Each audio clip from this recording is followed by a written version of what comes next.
Not showing on our. Here we go. Well, I can't hear anything. All right.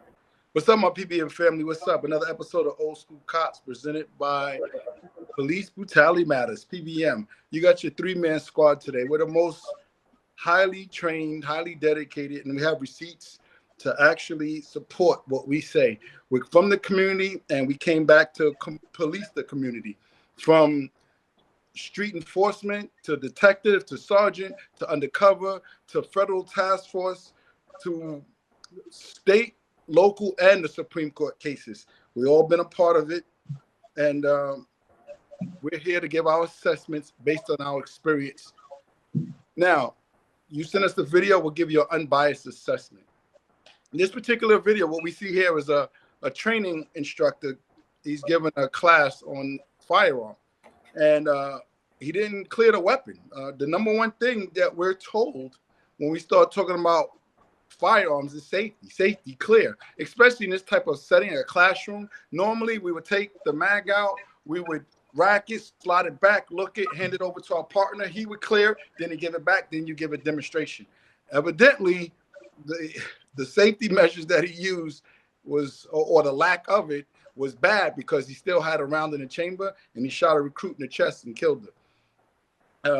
You sent that video in, no excuses. I mean, it's on him. He that's negligent to me. Like I say, I put a lot of accountability on officers because that's a job where you could take somebody's freedom, you could take somebody's life, and you got to do it right. Because when you don't, somebody can lose a life. In this particular situation, somebody lost their life. Go ahead, Shay. Yeah, Joe, I got to agree with you. You hit it right in the head. You know, again, we're held to a higher standard. He didn't follow any of the safety protocols that should be followed. This happened before in the past. And when I came through the academy around, actually in 97, around 2004, they started putting the dummy gun, the blue and green, because there was too many issues that was going on when it comes to firearm instructing training. The only time that you actually had your weapon loaded is when you was actually on the range for instruction. It looked like what he did was a photo was being taken, then he just turned around to shoot. You don't even play a game like that, you know. Right. And whenever you point your weapon, you gotta look beyond where that bullet's going. That bullet don't have no name. You gotta look beyond that.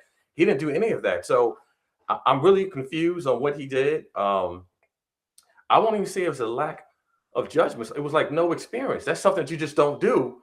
I haven't seen at all.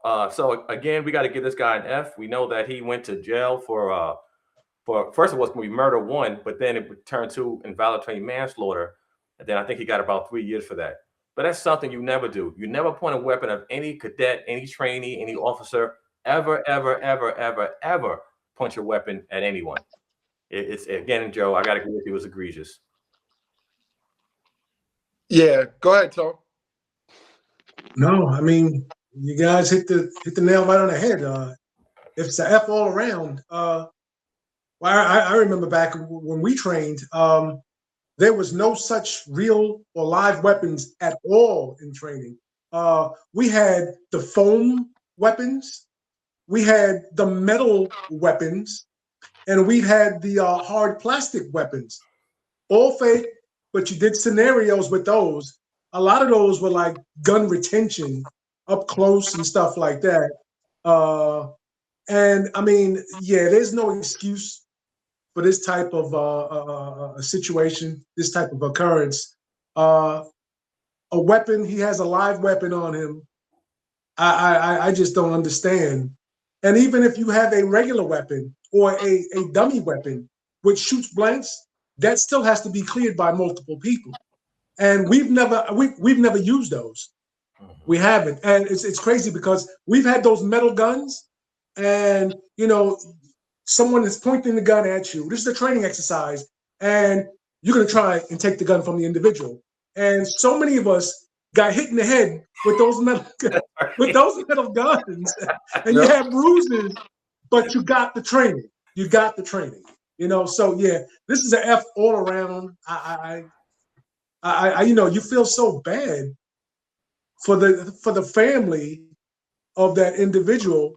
You feel bad for even the officer, the training officer. You know, that no one wins in that situation. But I hope that that is a video that people learned around the country and actually around the world for something like that to happen. You hope that people really learn from something like that, because when it comes to weapons and training, there is no room for error. No room.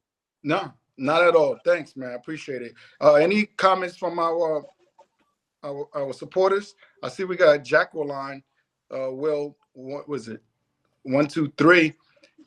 I never seen her before. Thanks for joining. If you got any questions for the panel, ask the question. I see Tawana's in. She's our supporter. She's there every week. Loyal. What do you say? Loyal, super loyal. She's Yeah. always, yes. Yeah.